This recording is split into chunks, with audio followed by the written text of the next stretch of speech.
Judy Ann Santos, ibinahagi ang pagbisita ng mga bigating artista sa kanyang resto. Kamakailan ay nagbahagi si Judy Ann Santos ng isang masaya at star-studded na post sa kanyang social media. Tampok dito ang ilang kilalang celebrities. Ang kanyang restaurant ay binisita ni Catherine Bernardo, Dominic Roque, Sue Ramirez, Miles Ocampo, Elijah Canlas at Alora Sasak. Tuwang-tuwa ang mga netizens nang makitang nakisaya sa pagtitipon ang rumored couple na sina Dominic Roque at Sue Ramirez. Namataan din sina Elijah at Miles na nagkabalikan nga ba? Hinangaan naman ito ng ilang mga netizens at umani ng positibong komento mula sa kanila.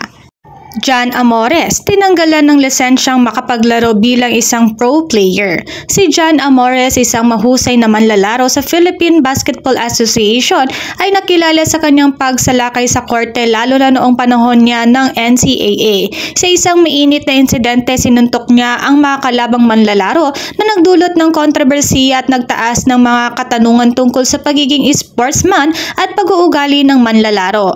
Ang pag-uugali na ito ay humantong sa mga aksyon na pandisiplina na sumasailalim sa kanyang potensyal bilang isang promising na atleta.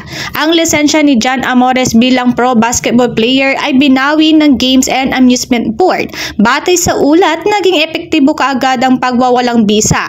Ang mga batayan na binanggit para sa pagwawalang bisa ay conduct and becoming a professional basketball player.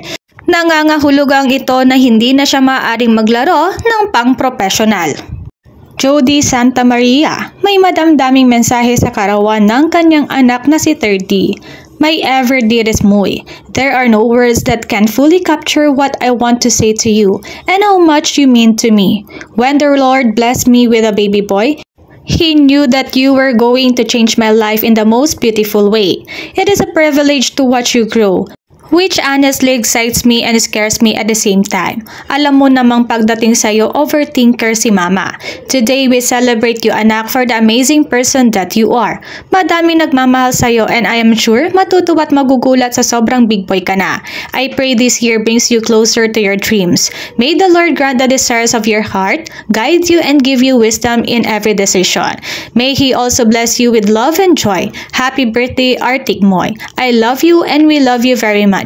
You will always have all of me, mensahe ni Jody.